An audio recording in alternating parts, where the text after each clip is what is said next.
Ora, então, vamos fazer um pequeno recap do que estivemos a ver na aula passada, para fazermos aqui algumas revisões e tirar algumas dúvidas, e a seguir vamos avançar com este tema dos métodos, nomeadamente vamos olhar para um argumento que se chama o argumento out, e percebermos o que é isto. Vamos também falar aqui nas funções com arrays, portanto, os parâmetros de entrada serem arrays e ali algumas particularidades nesse sentido. E depois vamos fazer exercícios para vocês começarem a praticar isto. Pronto. Então, pequeno recap do que estivemos a ver ontem. Métodos. Portanto, vimos então que um método é uma rotina, um bloco de comandos com objetivos próprios, nomeadamente variáveis, com objetos próprios, não objetivos. Variáveis, constantes, arquivos. Portanto, vimos que dentro do scope de um determinado método nós poderíamos ter variáveis, podíamos fazer determinadas operações, ok? E então o seu propósito era realizar uma tarefa específica e retornar um valor, ou então em métodos que nós vimos que não tinham qualquer tipo de retorno, que nós denominávamos de void, executávamos aquele processamento que lá estivesse dentro e depois terminávamos. Okay? Portanto, vimos então estas duas vertentes. Vimos conceptualmente que um método serve para nós executarmos uma determinada tarefa ou rotina e que aquele bloco de código possa ser depois reutilizado numa outra circunstância. E vimos então que os métodos podem também devolver ou não valor, conforme nós indicamos se são void ou qual o tipo de dados associado. Vimos então que as regras associadas à declaração de um método eram as seguintes. Nós indicávamos primeiro a visibilidade, portanto, se era público, se era private. Para já, no nosso contexto, como falámos ontem, todos os métodos serão public ou private, não tem, ou seja, não vão utilizar mais do que uma dessas duas keywords e que, para já, neste contexto, vamos dizer que vão fazer a mesma coisa. Quando estivermos na programação orientada a objetos, aí sim vão dar mais enfoque à visibilidade do próprio método. Depois vimos então se o método era estático ou não, através da palavra static, qual é que era o tipo de retorno, o seu nome e, entre parênteses, quais os parâmetros associados a este método. Vimos então que public e o private é então um modificador que indica a visibilidade posterior da classe, dado que nós estamos para já sempre a trabalhar dentro da mesma classe program, isto não interfere. Vimos também o static, que é opcional. No nosso caso vamos aplicar para já todos static, porque estamos aqui a trabalhar dentro da classe program.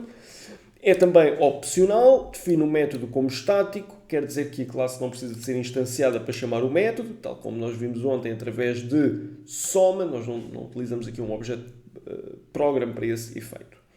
Vimos então também o tipo de retorno, no nosso caso até aplicámos aqui uma sobrecarga de métodos através do retorno inteiro e do retorno double, portanto é o mesmo método soma, mas um tem um retorno double e o outro um retorno inteiro. Portanto, quando invocamos uma versão recebemos um double, quando invocamos uma outra versão recebemos um inteiro. Entretanto, vimos também o nome, pronto, é o nome associado ao método, da mesma forma que o console writeLine se chama writeLine, o método que nós criámos chamava-se soma, poderia-se chamar outra coisa qualquer. Depois, a nível de parâmetros, isto significa a informação que nós vamos passar para dentro de um determinado método. E neste caso nós passamos uma variável primeiro número e uma variável segundo número, no caso do método soma. E então temos aqui esta questão. Vimos também na sobrecarga de métodos, vamos ver aqui um bocadinho mais à frente, que poderíamos ter métodos com o mesmo nome e até o mesmo retorno, desde que os parâmetros de entrada fossem diferentes. Okay? Entretanto, vimos a diferença entre o static e o não static, não é? Portanto, esta é a versão não static. Nós precisamos de um objeto random, por exemplo, para invocar o random.next, ou podemos utilizar agora a versão estática que existe desde o .NET 7, se não estou em erro, que é o random.share.next, para invocarmos o equivalente deste método. Vimos também o console read key, como exemplo, é um método estático, da mesma forma que é o console write line. Pronto. A seguir, vimos como é que nós poderíamos aplicar aqui métodos sem argumentos e sem retorno. Portanto, quando queríamos aplicar um método ou criar um método sem argumentos e sem retorno, utilizávamos aqui o word void a seguir ao static e não... atenção, static a seguir ao void a seguir ao static, mas era este aqui em baixo. Portanto, e depois dávamos então o nome, entre os parênteses nós não queríamos passar nenhum argumento e depois tínhamos o processamento aqui dentro. Portanto, é um método, neste caso, sem argumentos, porque os parênteses estão vazios, sem retorno, porque é aqui com um, entre aspas, retorno void. Okay? Esta foi uma das opções que nós vimos, sem argumentos, sem retorno. Entretanto, vimos a outra opção, com argumentos sem retorno. Portanto, o nosso método continua a ser estático na mesma, void para ser sem retorno, com argumentos para receber informação de entrada. Okay? Pensem nisto como nós, quando estávamos no UFCD anterior de algoritmia, nós tínhamos a construção do nosso algoritmo e depois dizíamos, ok, temos aqui os inputs do utilizador, os parâmetros de entrada para realizar determinada tarefa. É justamente a mesma coisa, o mesmo conceito. São informações que são passadas para o método, são os parâmetros de entrada, da mesma forma que o void seria o equivalente a um parâmetro de saída, e aquilo que acontece dentro do método poderíamos dizer que seria um processamento. Portanto, na prática, vocês podem utilizar métodos ou a criação de métodos para implementação de alguns algoritmos. Vimos isso como exemplo quando estávamos a trabalhar com os arrays e tínhamos aquela função que era o binary search. Portanto, o binary search tinha justamente essa particularidade. Aplicava um algoritmo, devolvia uma determinada informação, não é? Qual é que era o índice associado àquele valor e tinha um parâmetro de entrada que era o valor que nós estávamos a procurar dentro daquele array. Depois o que se passava dentro do binary search era, lá está, um algoritmo que vocês não tinham necessidade de o conhecer e no final devolvia-vos só aquele resultado. Portanto, era a vossa chamada a um algoritmo implementado, neste caso aqui na linguagem, para resolver um determinado problema. Vocês podiam, obviamente, criar um método que depois implementasse aquele algoritmo, não é? Do binary search e fazia a mesma coisa. Não é? Pronto, isto para métodos com argumentos sem retorno. No caso do binary search tinha um retorno. Mas temos também depois a outra vertente, que é um método com argumentos e com retorno, caracterizado por, a seguir à palavra static, ter o tipo de dados que retorna, double, int, etc. Portanto, no final de tudo isto, eu tenho que fazer um return de um valor inteiro, ou de um double. Portanto, se eu apagar este return, eu tenho imediatamente um erro de compilação a dizer return statement is missing. Portanto, eu não posso ter um método que devolve um double e na prática depois não devolve o double, porque eu não estou a fazer o return para esse efeito. O return é então também aqui uma keyword reservada, que significa que um determinado valor ou objeto será retornado a quem chamou aquele método. Okay? Pronto, isto imaginem como um envio de uma carta com aviso de recepção. Vocês enviam-me uma carta, tem aviso de recepção, eu recebo a carta. No final eu tenho que assinar aquilo e vocês recebem o comprovativo que eu recebi a carta. Portanto, é o return dessa informação. Ou seja, aquele papelinho que eu assinei será entregue a quem enviou a carta. Não é? ao remetente. Portanto, o return é mais ou menos isso. Quem chamar o método vai receber aquilo que o return estiver a devolver.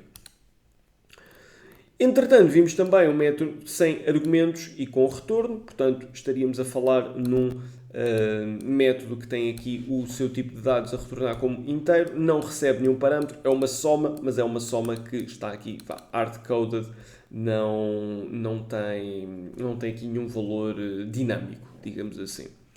Não é, pronto, serve para ilustrar a combinação, mas não tem assim um propósito muito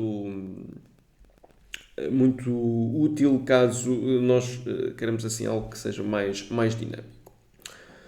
Pronto. Entretanto, sobrecarga de operadores foi aquilo que tivemos a ver a seguir depois de explorarmos o conceito dos métodos. Mas antes de passarmos aqui à sobrecarga dos operadores, também falar de uma coisa importante, que é o scope do método. Eu vou mesmo apagar isto. Estes métodos eu vou deixar aqui porque depois vou precisar de ilustrar este conceito. Mas uma coisa que, por acaso, não falámos ontem, mas já que estamos aqui a tocar neste tema, abordamos também, que é então o scope de um determinado método. E vamos imaginar o seguinte método. Um static qualquer, que devolve, pode ser um inteiro e chama-se subtração. Subtração recebe um int aqui, que será primeiro número,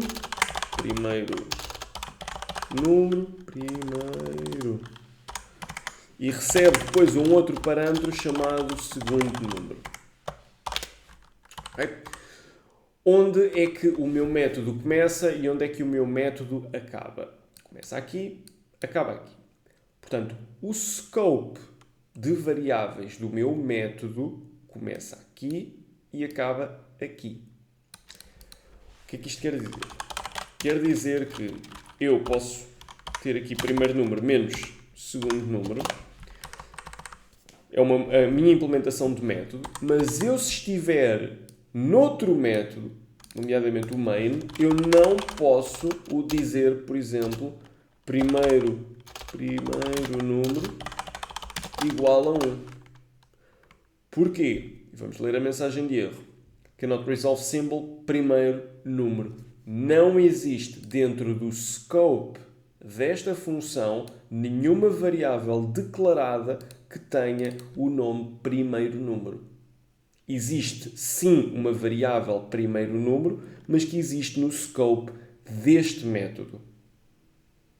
Bem, vocês vão conseguir transferir e aceder a variáveis que sejam... Ou seja, vocês vão conseguir aceder à mesma variável em métodos diferentes. Vocês vão chegar a um momento, quando estivermos na programação orientada a objetos, em que vocês podem pegar na subtração e aceder a uma variável e essa variável também ser acessível aqui através do soma. Mas isso será através de um conceito que nós ainda não exploramos, que são as propriedades ou atributos. Mas isso vamos ver na programação orientada a objetos.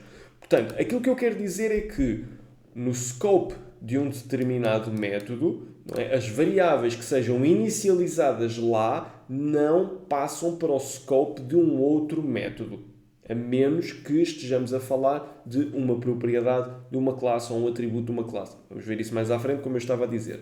Mas isso significa que eu não posso chegar aqui e dizer int a igual a 0 e querer aceder ao a aqui. Se eu fizer console writeLine de a, e vai-me dizer não existe nenhum a neste scope. O a só existe neste scope aqui. É por isso que nós, quando queremos, através do main, aceder a um determinado valor, nós devemos que este método faça um return de um inteiro. O return de um inteiro é a forma que eu tenho, através do método main, aceder ao resultado destas variáveis que aqui estão. E eu posso passar essas variáveis. Imaginando que eu estou a fazer o return de primeiro número menos segundo número, mas imaginem que eu quero fazer aqui um int subtração. E é igual a primeiro número. Aliás, posso copiar tudo. Faço só aqui subtração. A forma que eu tenho no main de utilizar aqui o valor da subtração é através do return, dizendo então algo como subtração, ou neste caso int resultado, igual a subtração, e passo, por exemplo, primeiro número 3 e o segundo número 1. É a forma que eu tenho de, nesta variável resultado, ter este valor que aqui está, através do return. Se isto não tiver return, não é? Imaginem que isto era um void, eu não conseguia depois fazer uma atribuição à variável resultado daquilo que subtração me tinha enviado. Ok? Uma outra coisa ainda importante. O nome das variáveis não tem que ser igual para os diferentes scopes. Portanto, o que é que eu quero dizer com isto? Subtração está à espera de receber um parâmetro chamado primeiro número e um parâmetro chamado segundo número. Declara depois aqui uma variável subtração, faz a operação, devolve o resultado. Sure. Este int A já não está aqui a fazer nada. Mas, no contexto, no scope desta subtração, o primeiro argumento chama-se primeiro número, mas o segundo número chama-se segundo número. Não há nenhuma obrigatoriedade de eu utilizar estes mesmos nomes no scope de outra função. Exemplo. Eu posso perfeitamente dizer int A igual a 1, int B igual a 2, passar para a função subtração, A como primeiro argumento, B como segundo argumento. Okay? No scope da função main, a responsabilidade da função main, A, que tem o valor de 1, é passado como o primeiro argumento para a função subtração. E B é passado como segundo argumento da função subtração. No meu contexto, o 1 e o 2 têm o nome de A e o nome de B. No contexto da subtração, este 1 vai ter o nome de primeiro número e este 2 vai ter o nome de segundo número. Okay? Portanto, isto são meramente nomes que devem ser considerados dentro do scope desta função. Okay? Portanto, vocês, para passarem o primeiro número, não precisam ter aqui uma variável chamada primeiro número. Basta terem uma variável qualquer. Obviamente que isto depois o compiler sabe qual é que é qual pela ordem que vocês passam, não é? Se vocês abrem os parênteses e passam o A, significa que este A será correspondente a esta primeira variável e B irá corresponder a esta segunda variável. Podemos ver isto inclusive em ação, está bem? Eu vou só fazer aqui o arranque e vemos justamente isto. E vamos ver também, vocês perdem scope, ou acesso ao scope de... Ok, esperem lá que eu estou com um problema. Some features may not work because we can't confirm o published. Estou com algum problema a executar esta DLL. Isto são aquelas questões que nós já tivemos anteriormente e que bloqueia-me a execução disto. São coisas do Windows. De vez em quando estas situações acontecem. Deixem-me lá pensar se isto está relacionado com o facto de estarmos a trabalhar com inteiros ou outra coisa qualquer. Se nós trabalharmos com longs, na última vez estava relacionado com isto. Isto, infelizmente, à medida que os updates do Windows vão acontecendo, a coisa fica pior, não é? Ora, segundo número, primeiro número, segundo número, tem que envolver um long também. E aqui será um long. Pronto, vamos só ver se isto fica resolvido ou se eu tenho que comentar as outras funções ou algo do género. Porque isto depois também é muito pouco elucidativo do que é que se está a acontecer. Ok, mas trocando aqui as variáveis, já conseguimos ter a mesma... Já conseguimos executar isto à mesma. Bem, whatever. Como eu estava a dizer, iniciamos então o nosso programa. Vamos declarar a variável long que se chama a, que tem o valor 1. Portanto, vocês podem ver aqui em baixo que a tem o valor 1, b terá o valor 2. Resultado, para já, ainda tem o valor 0, que será agora calculado. Eu vou carregar no F11 para entrarmos dentro da função. Vocês viram que primeiro número passa a ter o valor 1, segundo número passa a ter o valor 2. Justamente os valores que foram fornecidos pela variável A e pela variável B. E uma coisa muito importante é que the name A does not exist in the current context. Eu, a partir do momento que estou no scope desta variável, esta variável está a ser analisada e está a ser executada, eu perco acesso ao valor de A. Vocês veem aqui em baixo que as únicas variáveis que existem para este scope é primeiro número com o valor 1, segundo número com o valor 2. Eu deixo de conseguir aceder. Depois vamos executar a função. Isto vai retornar então um valor menos 1. E então o que é que vai acontecer? Eu termino a execução da função subtração, volto ao scope do main. Tá bem? Isto tem a ver a forma como a própria função... não é como a própria função funciona, é como isto depois é alocado em memória na stack, mas não vamos complicar. Pronto. Entretanto, isto passou aqui e estávamos deste lado. O resultado passa a ter o valor então menos 1. E eu agora deixo de ter acesso ao primeiro e ao segundo número, porque a função subtração já não está a ser executada, portanto eu perco este contexto que aqui está. Mas ganho novamente, ou seja, o A e o B não desapareceram, simplesmente deixou de existir no scope, ou nunca deveria existir no scope desta função. Nós trabalhamos scope a scope. Quando estamos a executar uma função, perdemos o scope das funções anteriores. Quando esta função acaba, isto é a liberdade da stack, voltamos ao contexto desta função com as mesmas variáveis. Os valores não se perdem, só não conseguem ser acedidos por outra função. Bem? Para isso é que nós utilizamos os returns.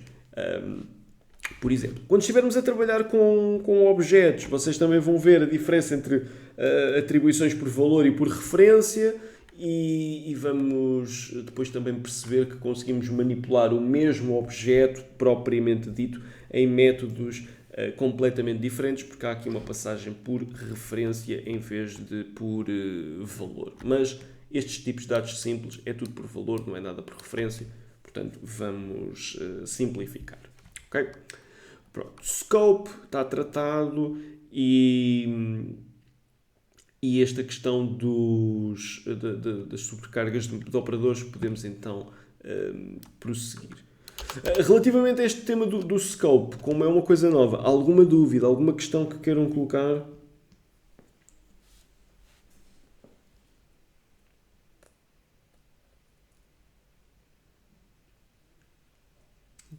Não? Ok.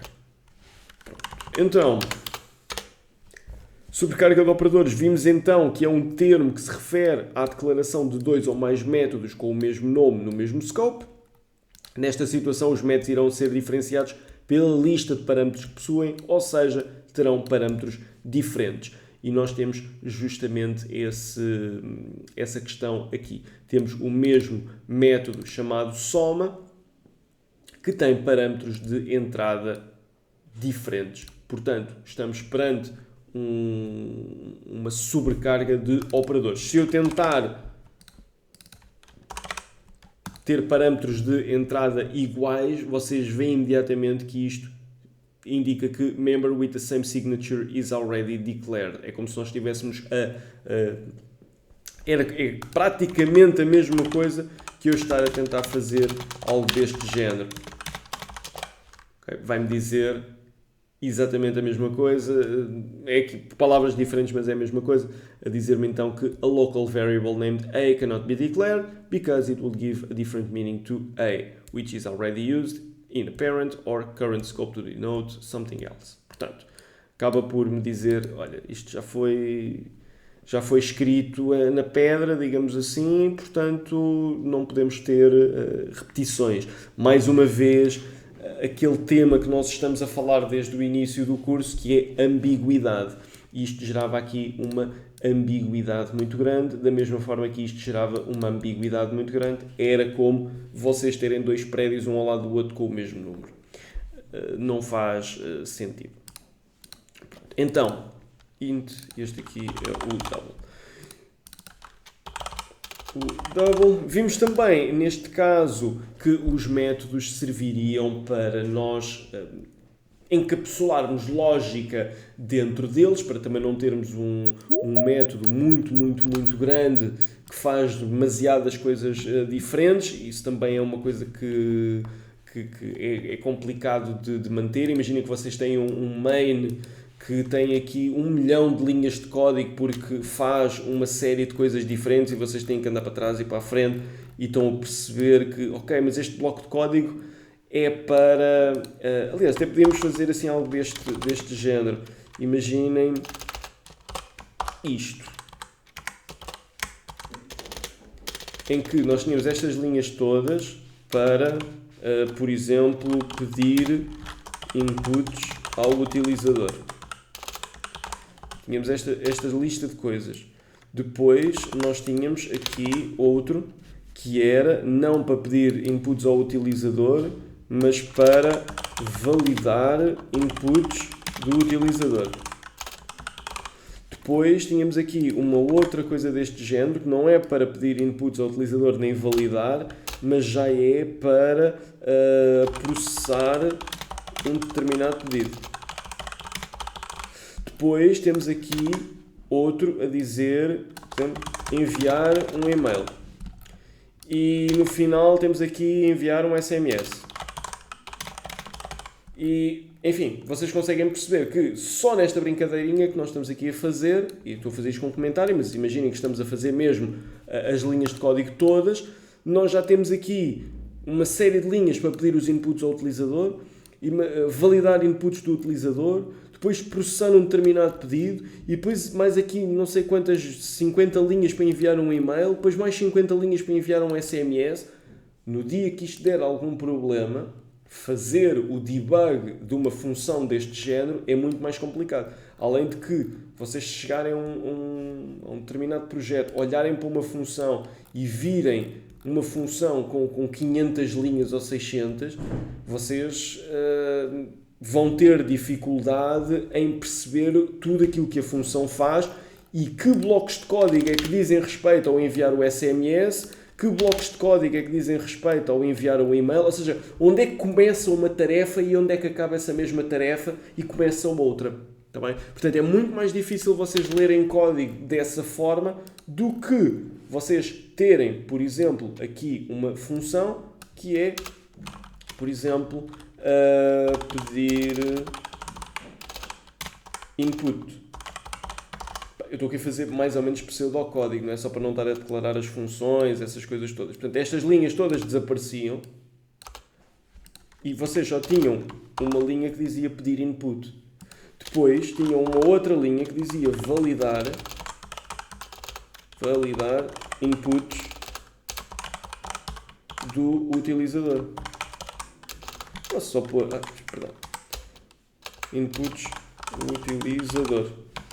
E chamavam esta função. E este bloco de código todo passava a estar dentro da função validar inputs do utilizador e vocês apagam isto. Depois, vocês processar um determinado pedido. Eu criava uma função que era processar pedido. Depois passavam argumentos, caso tivesse essa necessidade, etc. E este código desaparecia. Depois temos aqui esta parte que fazíamos enviar e-mail. Ok, já tratamos disso, podemos eliminar estas linhas todas porque estão dentro do enviar e-mail. E por último temos o enviar um SMS. Portanto, fazíamos enviar SMS. E apagávamos estas linhas. Portanto, eu passei de ter na minha função main 300 ou 400 linhas, que se eu perguntasse, então explica-me lá o que é que aquilo faz. Vocês tinham que ir ler linha a linha e perceber, ok, então mas aqui está a pedir inputs, então a minha função o que é que faz? Pede inputs. Mas depois mais abaixo está a validar, então o que é que isto faz? Pede inputs e valida. Depois já temos aqui mais código que diz respeito a processamento, então isto pede inputs, valida e depois processa. Depois no meio disso tudo eu estou a enviar um e-mail ainda. Portanto, eu peço inputs, valido, processo e envio um e-mail. E no final daquilo tudo ainda tem código para enviar um SMS. Portanto, vocês terem a capacidade de certa forma, abstrair toda a funcionalidade daquele método, naquelas linhas todas, para chegarem a estas 5 coisas, requer um esforço mental muito superior do que eu chegar e dizer-vos assim, então, digam-me lá o que é que a função main faz. Vocês leem 5 linhas de código, olha, pede inputs, valida, processa, envia um e-mail e depois manda um SMS no fim. E eu digo, ok, boa, então mas olha, troca aí isso, envia o SMS primeiro antes do e-mail. Vocês dizem, sim senhor, está feito. Em vez de andarem a copiar código de um lado para o outro, para trocar a ordem, não é? E depois, de certa forma, garantir que aquele código não... Ou seja, não estão a partir um pedacinho de código que é responsável pela execução do próximo passo. Não, temos aqui, se o método for bem implementado, temos aqui essa separação muito fácil de responsabilidades. Portanto, cada método...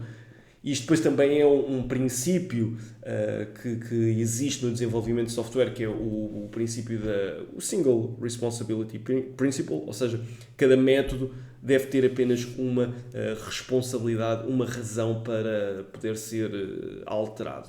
Portanto, quando temos métodos a fazer muitas coisas, é muito confuso, é demasiada confusão e manter aquilo é difícil, ao passo que se vocês chegarem a um projeto qualquer e virem isto, conseguem muito mais facilmente digerir aquela funcionalidade da função. A funcionalidade da função é muito bom. Portanto, isto para falar sobre o quê? Sobre carga de operadores e também aqui esta funcionalidade dos nossos métodos, ou para que é que o use case, digamos assim, dos métodos. Faz com que nós conseguimos criar aqui alguns layers também de abstração que nos permitem digerir a codebase de uma forma muito mais fácil. Tá bem? Pergunto, dúvidas, questões, coisas que queiram perguntar.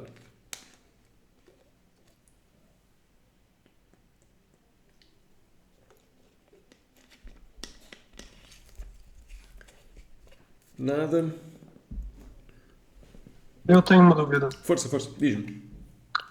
Por exemplo, nesses métodos que colocou aí para chamar os métodos, esses métodos ficam em uma pasta à parte ou ficam na mesma page? Ok. Página? Ou seja, isto no mundo ideal, digamos assim, deve ficar num namespace que relacione cada um destes inputs ou processar, ou seja, no seu próprio namespace isolado. O que é que eu quero dizer com isto? Nós, e vocês vão ver isto com o Fernando mais à frente, quando estiverem a trabalhar as APIs, vocês vão ouvir falar em injeção de dependências através do construtor, para injetar serviços. Portanto, isto deve ficar num seu serviço à parte, ou seja, não deve ficar no main, porque senão depois eu corro outro problema, que é, imagina que nós estamos com uma aplicação grande, existem estes 5 métodos, para um determinado serviço, mas eu tenho 4 ou 5 ou 6 ou 7 serviços diferentes, a minha aplicação faz muita coisa. Então eu, em vez de ter um método ou uma função main com 40.000 linhas de código, eu passo a ter um program.cs com 40.000 funções. Ora, eu resolvi um problema, mas criei outro, não é? Que é a dificuldade que eu depois vou ter de perceber, ok, então mas este pedir input está relacionado com o quê? Isto é o pedir input do quê? Não sei, porque eu tenho lá mais serviços misturados, portanto posso estar a pedir input para validar um formulário de uma candidatura ou posso estar a pedir um input para calcular a soma de 3 números. Não sei. E aquilo está lá tudo pelo meio. Ao passo que também, se vocês tentarem criar um método, ou seja, criarem todos os métodos na mesma página, na mesma file, vocês depois têm que ter o cuidado de não podem ter métodos com o nome repetido, não é? A menos que tenham parâmetros diferentes. Isso também induz em erro. Portanto, isto deve estar separado por serviços. Portanto, não deve estar tudo misturado aqui com o próprio main. Tá bem? Por este motivo. Senão, depois é muito difícil vocês organizarem o código em blocos como serviços. Respondi à tua dúvida? Sim, mas é que, como disse, vamos perceber melhor mais para a frente.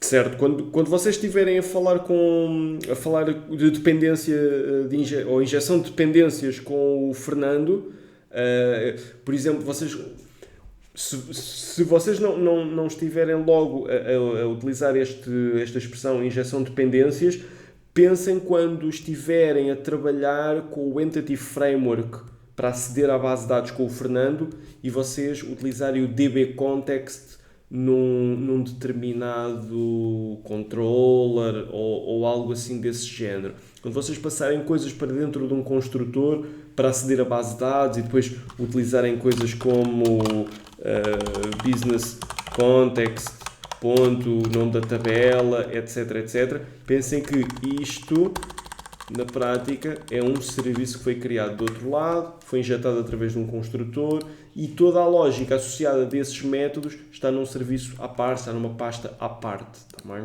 Não deve estar junto. Ok. Mais dúvidas, mais questões?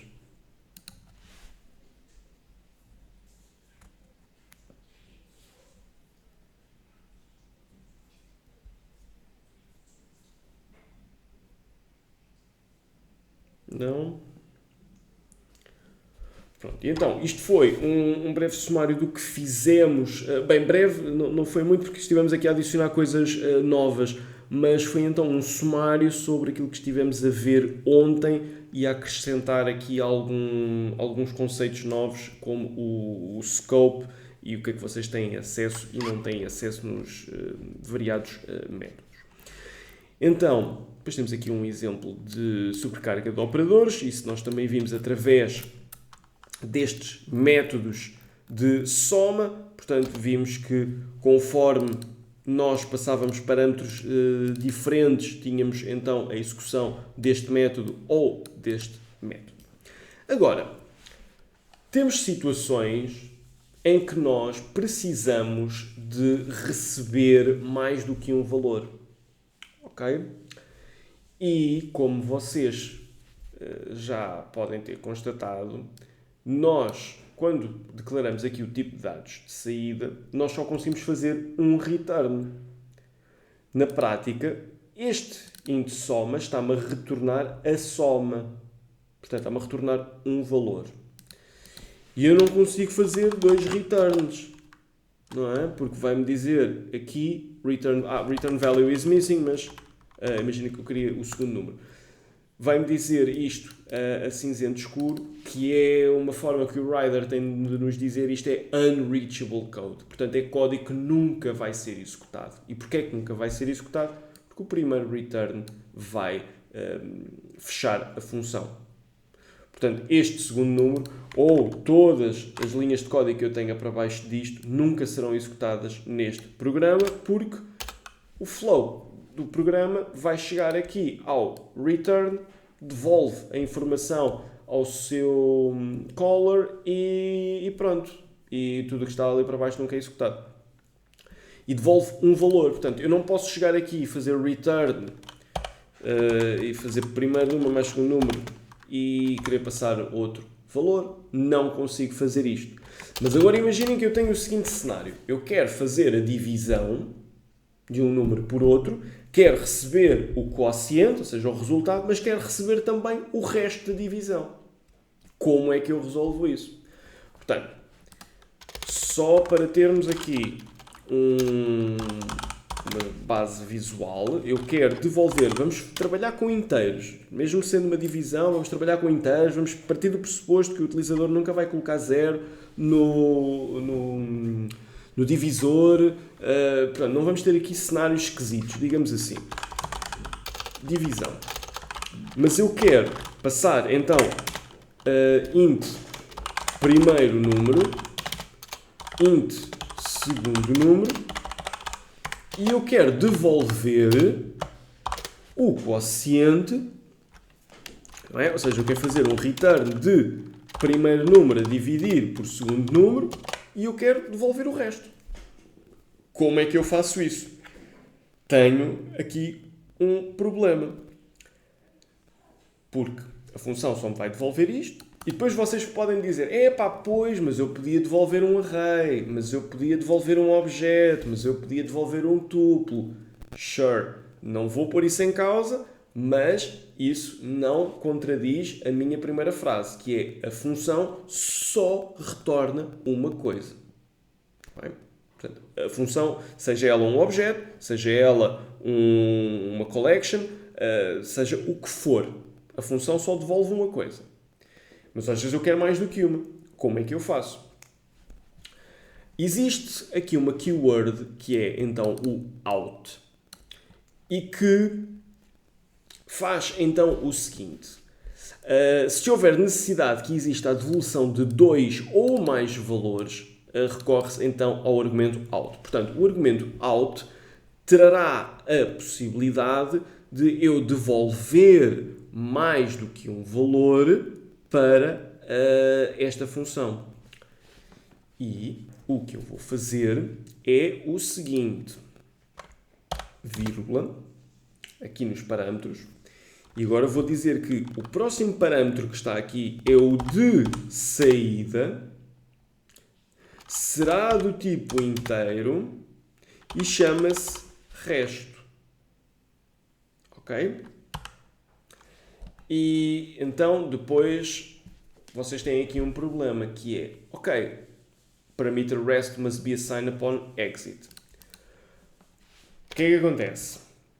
Nestes casos, a nossa implementação do método teria que funcionar de uma forma ligeiramente diferente. Eu, para calcular o resto da divisão, quer dizer, posso calcular primeiro o resto e depois calculo a divisão propriamente dita. Portanto, também pode ser, mas se quiserem tornar isto um bocadinho mais clean, vamos dizer int quociente é igual a primeiro número a dividir por segundo número, portanto, exatamente aquilo que está aqui em baixo, e resto é igual, atenção que resto já foi declarado aqui em cima, não há a necessidade de colocar int resto, porque já sabemos que o resto está declarado aqui em cima. Podem comparar isto mais ou menos com aquilo que fazem no ciclo for. Tá bem? Vocês quando fazem um ciclo for, desculpem, deixem-me só fazer assim. Vocês quando fazem um ciclo for, vocês estão a fazer logo int i igual a 0 e depois quando querem utilizar o i já só utilizam a referência do i. Portanto, i igual a 1. Posso chegar e fazer isto, não preciso dizer int i, porque já foi indicado aqui em cima que o i é o inteiro. Portanto, aqui funciona da mesma forma. Portanto, resto, aqui fazemos a atribuição, que será o módulo do primeiro número pelo segundo. Portanto, sabemos que quando colocamos o percentagem, estamos a ir buscar o resto da divisão pronto, o resto da divisão daqueles dois números. No final fazemos o return do quociente. E vocês dizem, então e como é que isto devolve dois números?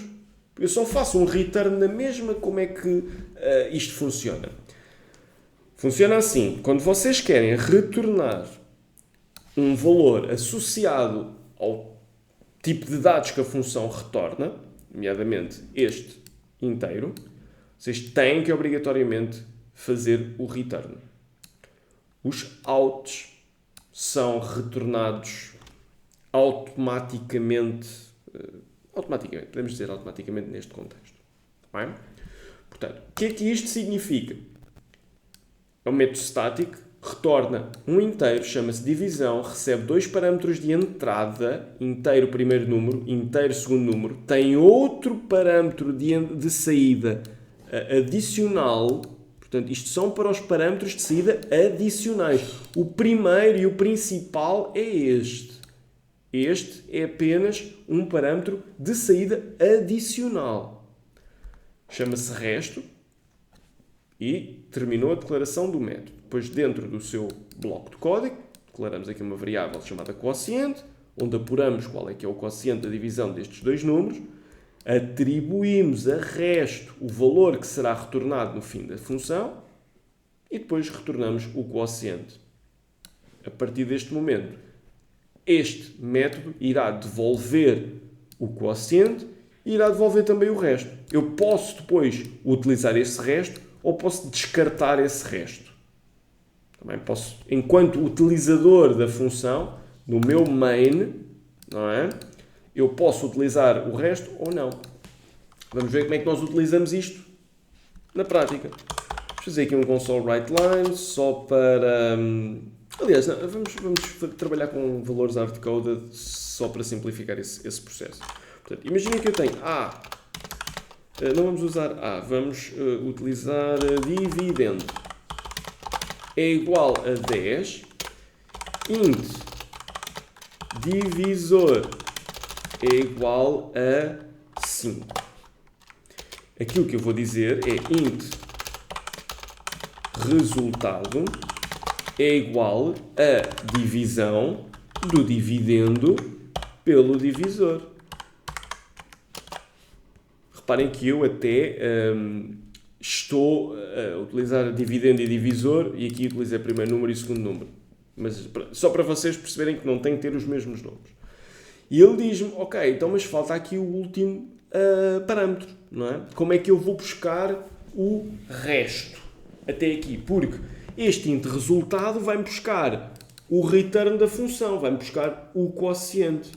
Vocês, quando fazem uma atribuição ao resultado da função, vão sempre obter aquilo que o return devolver. Portanto, o seu return type. Agora, como é que eu tiro daqui o resto? Então, o resto funciona da seguinte forma. Eu devo declarar aqui uma variável inteira, por exemplo, vou chamar de resto, e não vou atribuir nenhum valor. O que eu vou fazer a seguir é, no divisor, escrever out resto. Portanto, e tem aqui uma vírgula a mais. E desta forma, eu estou a recolher os dois valores. Está bem? No final vamos fazer um console write line e vou dizer o quociente é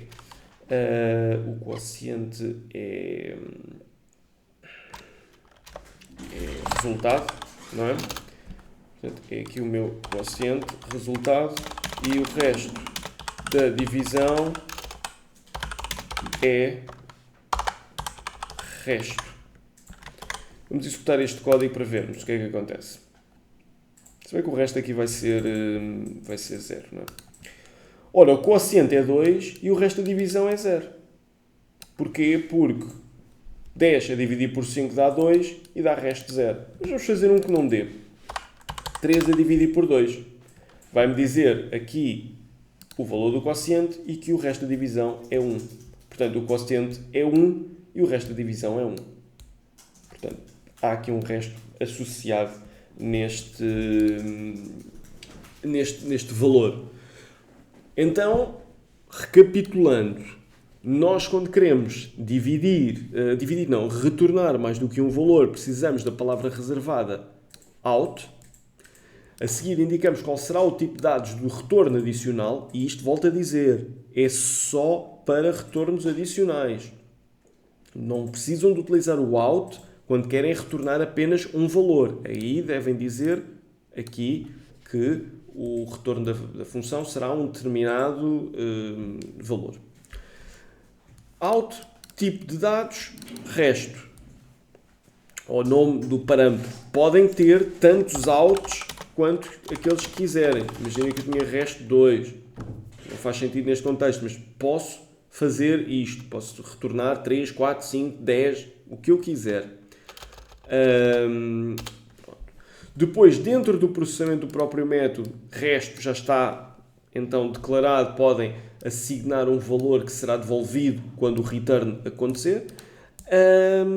E depois, quando estão a utilizar a função propriamente dita, no main, vocês chamam a função, o resultado da função será aquilo que vocês devolveram no return e tem este tipo de dados, portanto é o quociente neste caso. O resto, vocês recebem-no desta forma. Portanto, estão, através do out, a dizer, olha, e o que vier adicional neste out é para colocar na variável resto. Mais uma vez, chama-se resto nos dois sítios. Aqui podia-se chamar uma coisa qualquer. Se vocês quisessem isto aqui, também dava.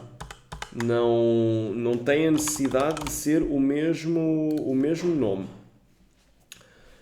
E com isto, após a execução do método, o resultado passa a ter o seu valor preenchido e o resto passa também a ter o seu valor preenchido. Está bem? Desta forma, conseguimos então recolher mais do que um valor. Mas agora imaginem que vocês não precisam do resto para nada. Okay? Não há necessidade para esta... Ou seja, imaginem que vocês têm cenários onde têm uma função de divisão a alturas que vocês querem o resto, outras que vocês não querem o resto. Vocês podem utilizar sempre a mesma função e descartar o resto. Como é que vocês descartam o parâmetro adicional? Apagam e colocam um underscore. Tá bem? Se vocês colocarem um underscore a seguir ao out, significa, olha, o out que vem por acréscimo, eu não preciso, no contexto que eu estou a trabalhar não me faz falta, portanto é para descartar essa informação. Se quiserem utilizar, utilizam então aqui o out, resto, e seguem com isto. E isto então é o nosso argumento out. Passar mais do que um valor para fora da função, além do principal, quando há essa necessidade. Pergunto, dúvidas, questões, coisas que queiram perguntar relativamente a esta keyword? Eu tenho uma formador, mas é também relacionado com essa keyword, nós estamos a tentar retornar mais que um valor numa função e utilizamos o out, mas também podíamos usar, eu não sei se vamos falar mais à frente, do tuple. O tuple também tem essa função. Qual é a diferença entre os dois? Se podíamos vamos aprender a usar tuple? Assim, o tuple vocês podem utilizar, mas eu vou-vos ser muito honesto. Se vocês têm, entre aspas, o trabalho de criar um tuple, muito provavelmente aquilo que vocês querem fazer, isto no mundo real, daquilo que fazemos mesmo de forma profissional, vocês provavelmente aquilo que queriam era uma classe, não necessariamente um tuple. Mas o tuple acaba por ser aqui um híbrido, não é? Permite que vocês possam devolver algo deste género, que na prática é aqui uma combinação entre este valor e este valor, e devolvem, ou seja, vocês conseguem devolver dois valores para fora da função através do tuple. Foi logo aquilo que eu disse. Vocês podem me falar agora em classe, em tuples e etc, que vai permitir fazer devolução de mais do que um valor. O out tem a particularidade de vocês devolverem mais do que uma coisa, e essa coisa pode ser, pode ter mais do que um valor, pode ter mais do que uma classe diferente, etc. Portanto, os tuples, Só em casos muito específicos que nós queremos simplificar é que utilizamos, mas se quisermos devolver duas coisas diferentes, teríamos de devolver aqui este resto. Isto depois também tem outra particularidade, que é, eu a partir do momento em que devolvo um tuple, tu reparas que imediatamente o meu quociente, este return, deixa de ser válido. Porquê? Porque eu sou obrigado a passar aqui o resto para isto compilar. O que faz com que qualquer pessoa que esteja a utilizar a função seja obrigada a lidar com um tuple. Portanto, eu aqui teria de passar isto para um tuple e trabalhar desta forma. Pronto. Mesmo que eu quisesse descartar o segundo parâmetro, sempre que eu quisesse aceder a qualquer dos outros, eu tinha que dizer resultado.item1. Resultado.item1. Nunca apenas resultado, porque eu estou a trabalhar aqui com um tipo de dados diferente. Ou seja, o out permite o descarte desse mesmo parâmetro de saída. O tuple obriga, quem utilizar aquela função vai ter mesmo que lidar com o tuple. Isso significa que, na prática, com o out é mais prático do que com o tuple, porque com o tuple nós somos obrigados a retornar sempre os dois. Aliás, também com o out, sim, mas nós podemos descartar com o out. Exatamente. Quem consome a função tem a possibilidade de descartar imediatamente o out. Se passarmos com um tuple ou com uma classe ou com o que for, pronto, quem chamar aquilo tem que lidar depois com o brinde extra, digamos assim. Ok, entendi. Obrigado. Nada. Mais dúvidas, mais questões?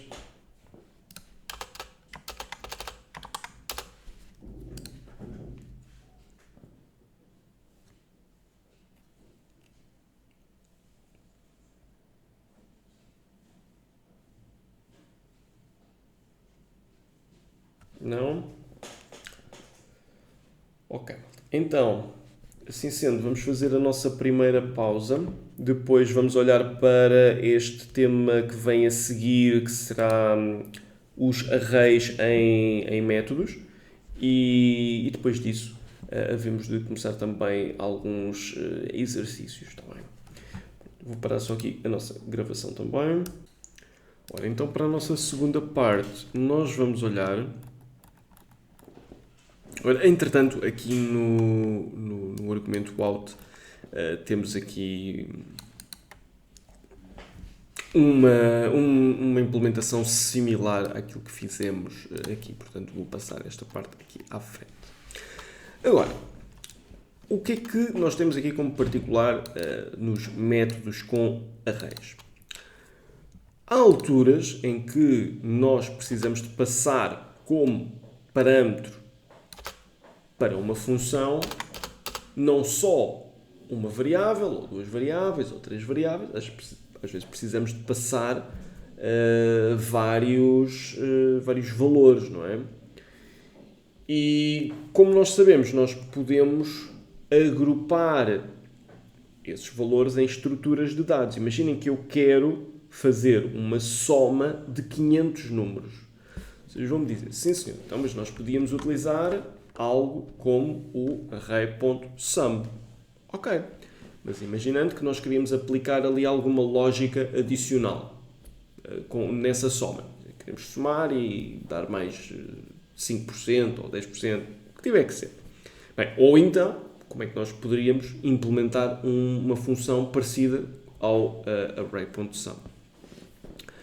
Então, nós para dentro de uma função podemos passar o tipo de dados que nós precisarmos, da mesma forma que podemos retornar um tipo de dados que seja necessário também. Seja ele um valor único, seja ele um array, uma lista, um objeto, o que tiver de ser.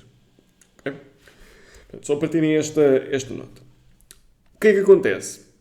Para nós fazermos aqui a passagem de vários valores ao mesmo tempo, podemos trabalhar então com arrays ou listas. Mas aqui a diferença fundamental passa por A passagem de parâmetros com arrays é utilizada quando não se sabe o número de parâmetros que irão ser passados para o método. Essencialmente, é muito por aqui. Se nós tivermos um conjunto de parâmetros que não sabemos quantos é que... Ou seja, não sabemos que vamos receber um array, mas não sei se são um valor, são 2 valores, são 3 valores, que tiver de ser, não sei. Portanto, nesses casos eu devo utilizar então um array como parâmetro. E agora, existem 2 formas de fazer isto, com ou sem o argumento params. Portanto, nós podemos declarar o nosso método como static void, neste caso não vamos utilizar um void, vamos utilizar um int soma, onde recebemos o params int array, ou então o static soma int array n. A diferença é que no caso da utilização do argumento params, na chamada da função, os valores podem ser passados sem ser necessário criar um array para esses valores. Então vamos lá digerir isto em componente prática. Imaginem que eu tenho o seguinte cenário. Eu tenho a necessidade de criar um determinado valor de soma, mas não sei quantos valores é que vão ser passados para ali. Então vamos ver uma das primeiras opções. Nós podemos criar um static int e podemos a seguir chamar soma. O que é que nós vamos receber? Eu posso chegar aqui e dizer int A, int B, int C, por aí fora. Isso é um problema, não é? Como nós já vimos, podemos ter... Imaginem que eu quero fazer uma soma de 4 números. Já não posso. Não é? Porque ou então tinha que ter uma sobrecarga de métodos que receba 4 valores. Não é? Tinha que ter aqui algo como uma coisa deste género e agora era int D. Tudo bem, responde ao caso da soma de 4 valores, mas agora imaginem que são 1 milhão. Eu não posso ter 1 milhão de sobrecargas de métodos, não é? De operadores. Não faz sentido. Então, aquilo que nós fazemos é receber aqui um array. Vamos chamar de números. Ok? Pronto. O que é que acontece?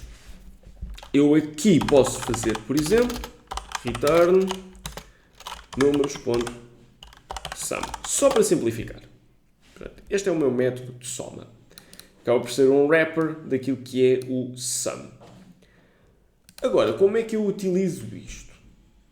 Tem 2 formas.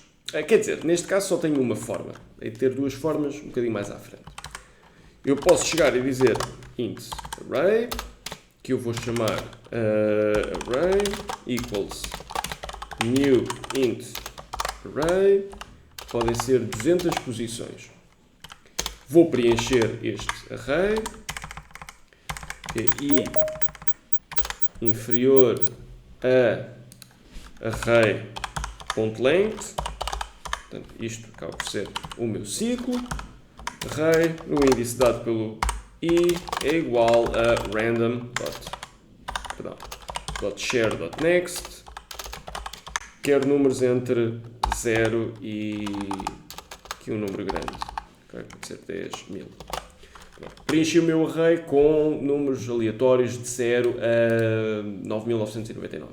Ou podemos mesmo fazer aqui assim. Pronto. Como é que eu agora consigo utilizar a soma? Eu posso dizer int soma igual a soma e passo o meu array. E faço um console writeline da soma. Desta forma, eu consigo então garantir que passo o meu array para a função soma, é somado, devolve um valor. Vamos ver isto em prática. Isto vai gerar 200 números e são ainda assim alguns, um valor considerável. mas a soma é então 995.624. Se eu executar isto outra vez, vou ter um valor diferente, não é? Há pouco estávamos nos 900 mil e agora estamos num milhão. Pronto. O que é que acontece?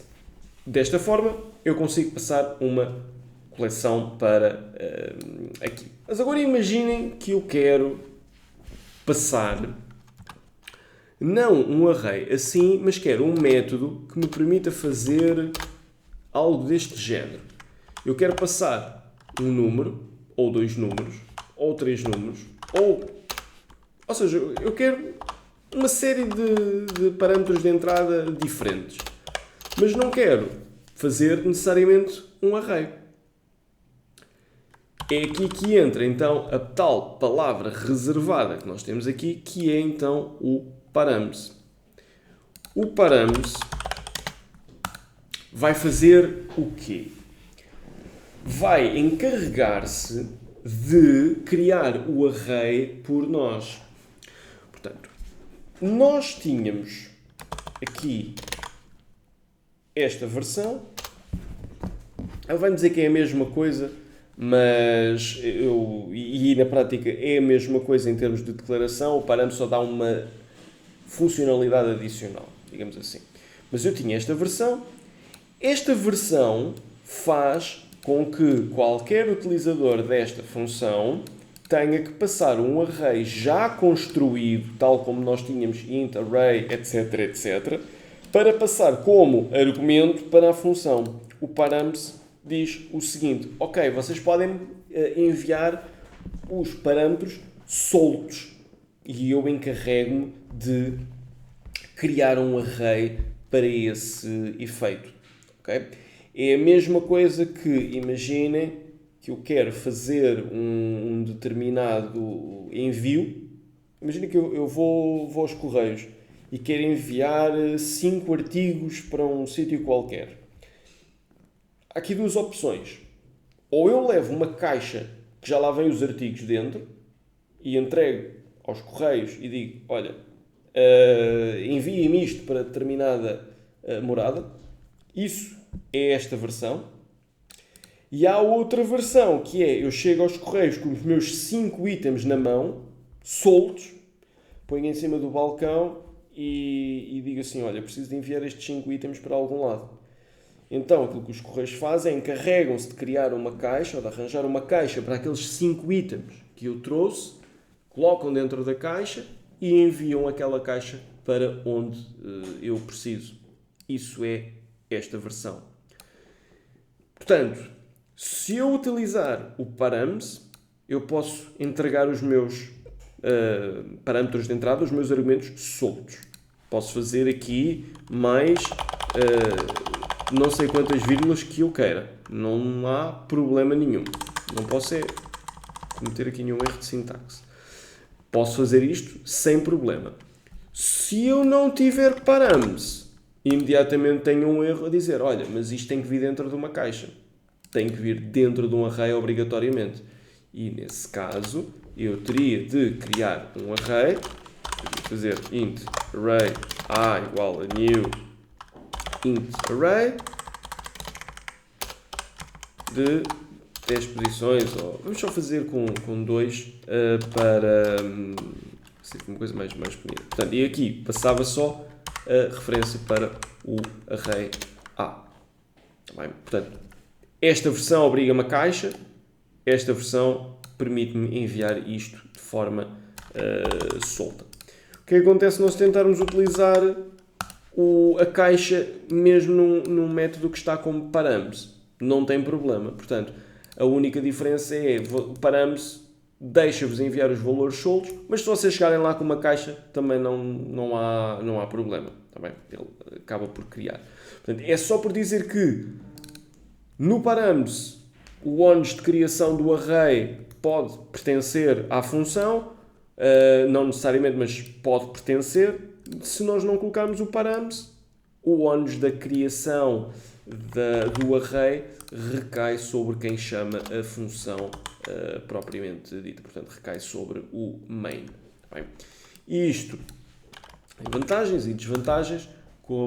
como em tudo, não é? Mas o parâmetro acaba por ser uma extensão de funcionalidade, pelo que se utilizarem isto assim não tem grande problema. No contexto, no scope da função, independentemente de terem parâmetros ou não parâmetros, isto é sempre tratado dentro da função como um array. Sempre, sempre, sempre.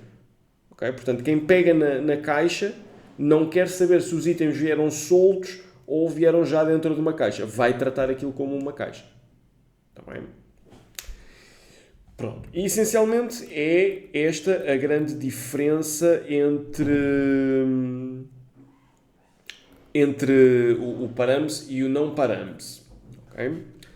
Adicionalmente, também temos aqui esta questão que é possível fazer saída de um método um conjunto de valores através de um array. Portanto, significa que, imaginem, isto é uma coisa um bocado estranha, não é? Porque eu poderia só fazer a criação disto. Mas imaginem que eu quero um cenário que é o seguinte. Eu no program.cs, aqui na função main, quero entregar valores soltos a uma determinada função e que essa função me devolva o array já preenchido. Eu posso fazer isso. Vamos chamar à função static int array embrulhar. E vamos colocar aqui int parâmetros int array chamado números. Return new. Aliás, podemos return números. Vamos fazer isto. Como é que isto funciona e o que é que isto faz? Permite que eu consiga ter uma variável aqui que chama o embrulhar e passa valores soltos para a minha função. O objetivo é que depois A seja tratado como um array. Ok? Portanto, eu posso devolver como output, não é? de uma função, posso devolver um objeto, posso devolver uma collection, posso devolver um tipo de dados simples, o que eu quiser. Posso devolver uma string, posso devolver um char, qualquer tipo de dados. Com o parâmetro, posso receber então os valores soltos, a criação do próprio array. Reparem que em nenhum momento há aqui um new int array, não é? Eu não estou a instanciar um array propriamente dito.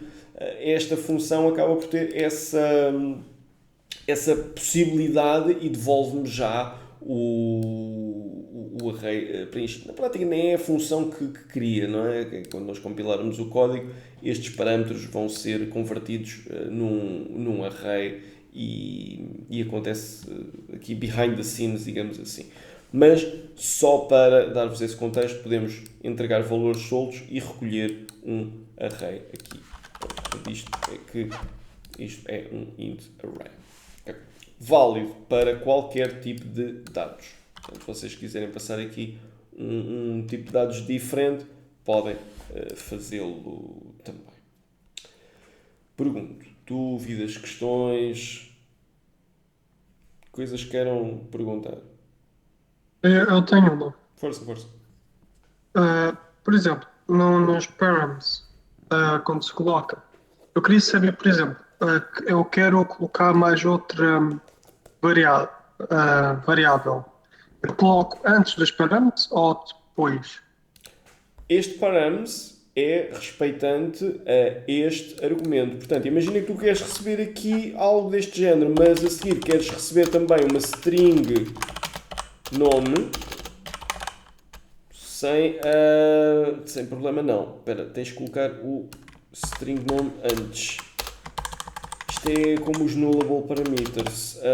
Tens de colocar primeiro o string nome e depois é que recebes o parâmetro. Mas depois mesmo que queiras receber outro, eu creio que consegues fazer.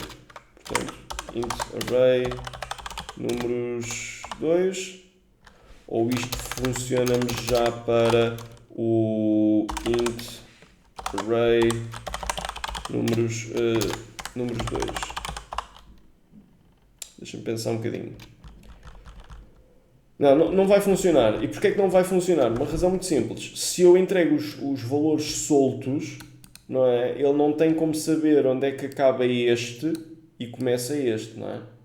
Portanto, a partir do momento em que tu colocas o params, só podes ter então um params e todos os outros têm que vir antes disso. E a razão pelo qual o params vem depois é a mesma pelo qual tu não podes ter dois params. Não fazia sentido. Porque eu, enquanto estou a chamar, eu estou a declarar aqui vírgulas, mas quem é que me diz que o números 2 não começava aqui? Ou que não começava aqui? Não é? Ou que aqui acabava um dos argumentos e começava uma string a seguir. A string se calhar até poderia funcionar, não é? Porque é um tipo de dados diferente. Então, mas se eu tiver um array de strings a seguir, como é que funciona? A coisa deixa de funcionar. Portanto, só podemos ter um params e no fim. Ok. Ok? Era só isso. Obrigado. Nada. Mais dúvidas ou questões?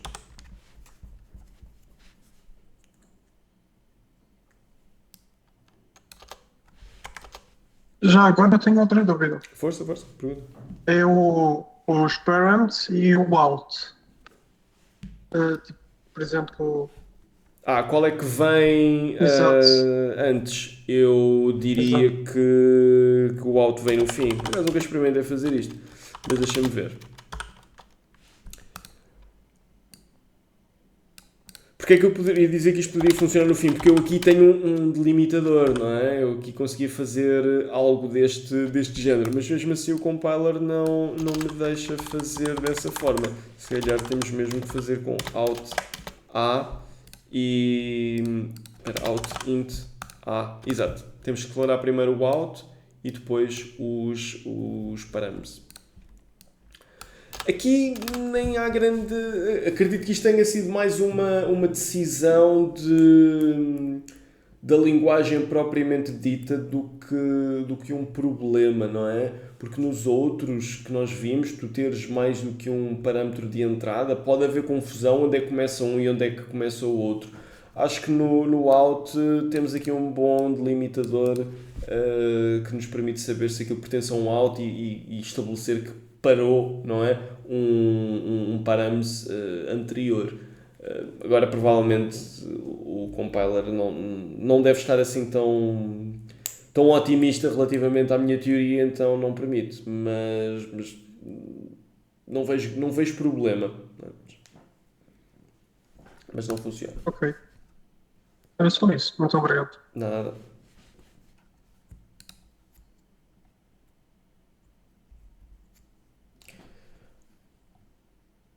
Mais alguma questão, alguma dúvida?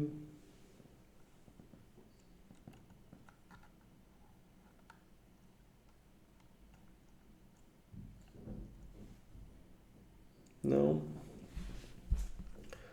Ok, então, e aqui assim nós terminamos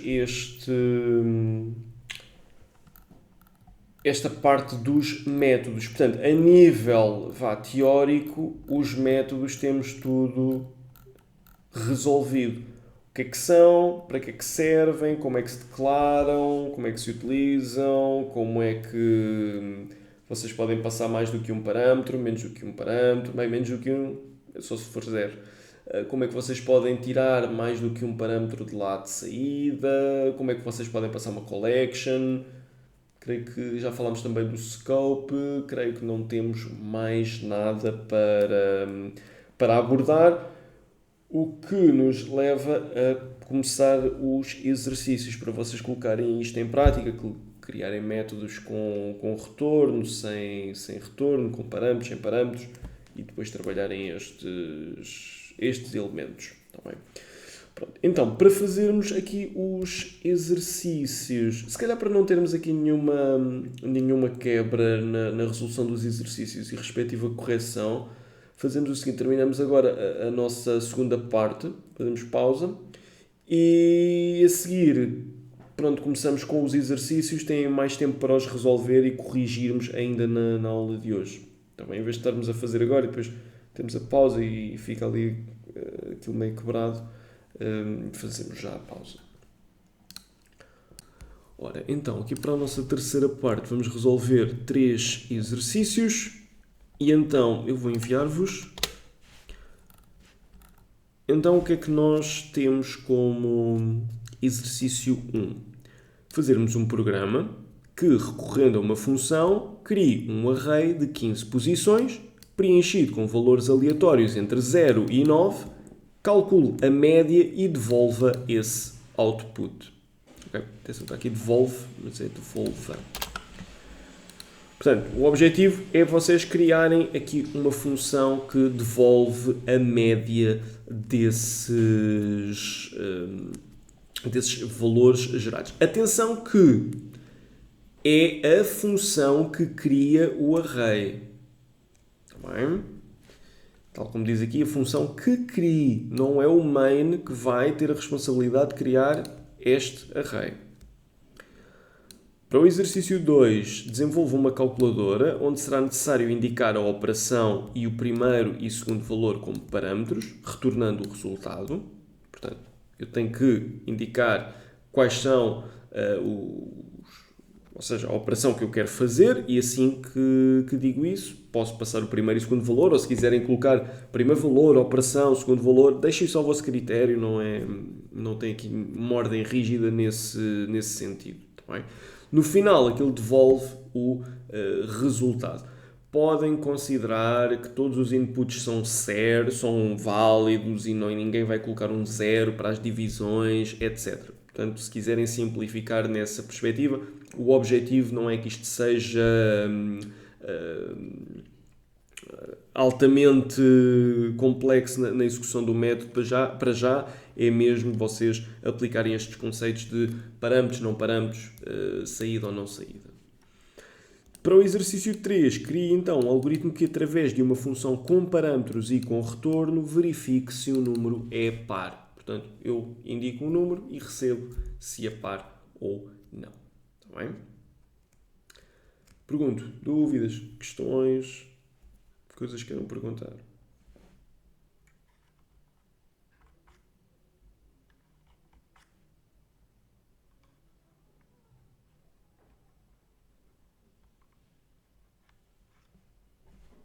Não? Nada?